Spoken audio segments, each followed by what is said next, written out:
Hello friends, welcome my channel staff nurse recruitment ইনফরমেশনে।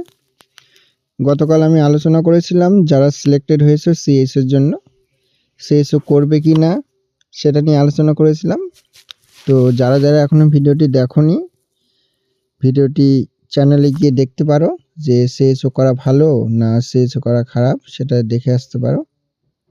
আর আজকে আলোচনা করব আমাদের পরবর্তী স্টাফ নার্স গ্রেড 2 ফর্মটা কবে ছাড়তে পারে। অলরেডি তোমরা ইউটিউবে অনেক ভিডিও দেখে নিয়েছো, অনেক ইউটিউব চ্যানেলে ভিডিও দেখেছো। আশা করি তোমাদেরকে একটা এক্সপেক্টেড ডেট দিয়েছে, তো আমিও তোমাদেরকে একটা এক্সপেক্টেড ডেট দিব, যে ডেটের মধ্যে দেওয়ার সম্ভাবনাটা বেশি আছে। তো আজকে সেই নিয়ে আলোচনা করব।